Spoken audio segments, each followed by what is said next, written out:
Harut व Marut कौन थे, बाबुल का कुआं कहाँ है और हारूत व मारूत का जादू किस तरह का था?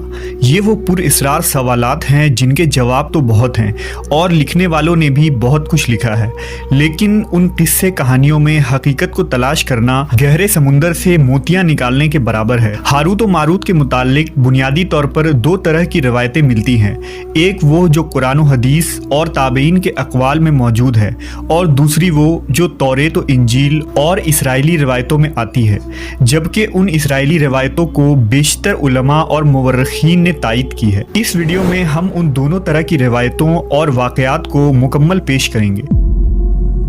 रिवायतों के मुताबिक हज़रत इदरीस अलैहिस्सलाम के ज़माने में एक मरतबा आसमान और ज़मीन के दरमियान से पर्दों को हटा दिया गया तो फरिश्तों ने ज़मीन में आबाद इंसानों को देखकर ताज्जुब किया और बोले, या रब्बुल आलमीन, हम तो गुनाह के करीब भी नहीं जाते, जबकि ये बनी आदम गुनाहों में इतने मुब्तला हैं।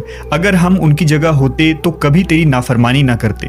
अल्लाह ने इरशाद फरमाया, इंसानों को गुस्सा और शहवत दी गई है, अगर ये चीज़ें तुम्हें दी जाए तो तुम भी इसी तरह गुनाह में मुलव्वस हो जाओगे।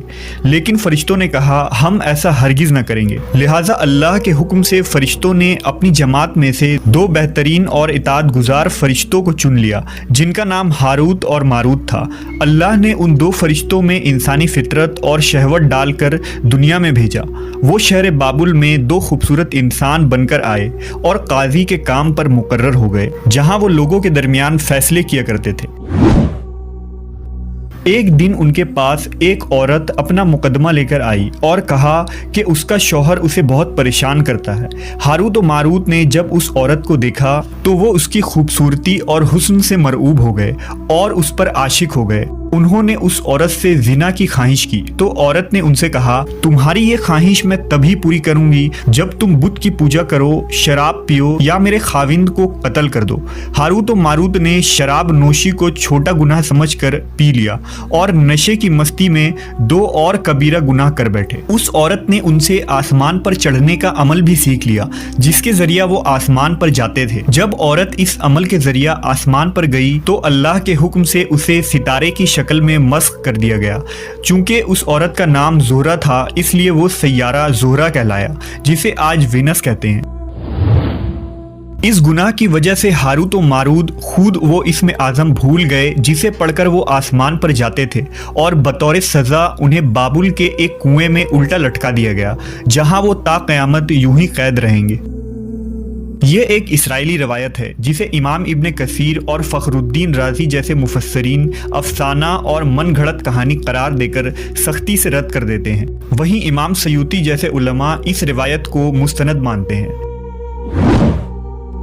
हारूत व मारूत और चाहे बाबुल के सिलसिले में एक और रिवायत कसरत से बयान की जाती है, जिसके मुताबिक एक ज़माना ऐसा था जब शहर बाबुल रुए ज़मीन पर तहजीब व तमद्दुन का मरकज़ था। यहाँ के लोग बातिल खुदा की परस्तिश किया करते थे। ये लोग अपनी किस्मत उनसे वाबस्ता समझते थे, इसलिए इल्म नजूम और इल्म फल्कियात में बड़े माहिर थे। उनके बुतकदों में सितारों की पूजा की जाती थी। ये लोग जादू, तंत्र मंत्र, सिफली को बहुत अहमियत देते और इस इल्म के जरिया मुआशरे में खूब फसाद फैलाते थे। ये लोग तिलिस्म, जादू, तंत्र मंत्र में बहुत आगे बढ़ गए। उनमें बड़े बड़े जादूगर मौजूद थे। उनकी तारीखी किताबों में जगह जगह जादू और तंत्र मंत्र ही नजर आता है। उनका जादू दूर दूर तक मशहूर था। मुख्तसर ये कि उस शहर का बाशिंदा होना ही जादूगर होने की अलामत थी। जब हज़रत सुलेमान अलैहिस्सलाम की हुकूमत आई तो आपने उन लोगों को इस शिरकिया अमल से रोका और उनकी सहर और जादू की किताबों को एक जगह जमा करके अपनी अजीम कुर्सी के नीचे दफन कर दिया, ताकि इस फितना अंगेज इल्म का जड़ से खात्मा हो जाए। जब सुलेमान अलैहिस्सलाम की वफ़ात हुई तो शैतान ने उन किताबों को दोबारा खोद कर निकाला और लोगों से कहा कि सुलेमान पैगंबर नहीं था, बल्कि उन किताबों के ज़रिया हुकूमत किया करता था। लिहाजा हवा में उड़ना, जिन्नात पर काबू और सुलेमान अलैहिस्सलाम के गैर मामूली मुआजिज़ात दरअसल जादू और सिफली का अमल था। بنی اسرائیل نے اس کی پیروی کی اور ان کتابوں کو پڑھنا شروع کر دیا، لہذا دوبارہ یہ شر انگیز علم اس قوم میں سرایت کر گئی۔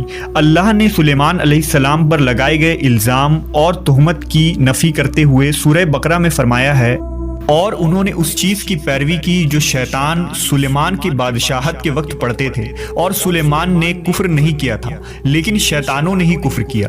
لوگوں کو جادو سکھاتے تھے اور اس چیز کی بھی جو شہر بابل میں ہاروت و ماروت 2 فرشتوں پر اتارا گیا تھا، اور وہ کسی کو نہ سکھاتے تھے جب تک یہ نہ کہہ دیتے کہ ہم تو صرف آزمائش کے لیے ہیں، تو کافر نہ بن۔ لہذا جب یہ سحر کا علم بابل میں عام ہو گیا اور لوگوں کی تکلیف اور پریشانی کا باعث بن گیا، تو اللہ نے 2 فرشتوں کو انسانی صورت میں مامور کیا کہ وہ جادو کے عوامل اور اسے باطل کرنے کا طریقہ لوگوں کو سکھائیں تاکہ وہ جادوگروں کے فساد اور شر سے محفوظ رہ سکے۔ لیکن یہ تعلیمات غلط مقصد کے لیے بھی استعمال ہو سکتی تھی، حالانکہ وہ فرشتے لوگوں کو تنبیہ کرتے تھے اور ان کے لیے صراحتاً کہتے تھے کہ یہ تمہارے لیے ایک طرح کی آزمائش ہے، لیکن پھر بھی وہ لوگ ایسے کاموں میں پڑ گئے جو انسانوں کے لیے ضرر اور نقصان کا باعث تھا۔ بعض عربی داستانوں میں اس کنویں کا ذکر بھی ملتا ہے جہاں کئی لوگ پہنچے اور ہاروت و ماروت سے ملاقات کر کے جادو کا علم بھی سیکھا، جبکہ بعض مورخین کا کہنا ہے کہ عراق کے شہر حلہ کے قریب ایک کھنڈر میں موجود قدیم کنواں ہے جہاں سے بابل کی سرحد شروع ہوتی تھی۔ یہ اس کنویں کو ہی چاہے بابل قرار دیتے ہیں۔ بہرحال اس واقعے سے یہ سبق ملتا ہے کہ سفلی اور جادو ایک شرکیہ عمل ہے، مگر یہ کہ اس کا استعمال فساد اور شر پسندی کے خاتمے کے لیے کیا جائے۔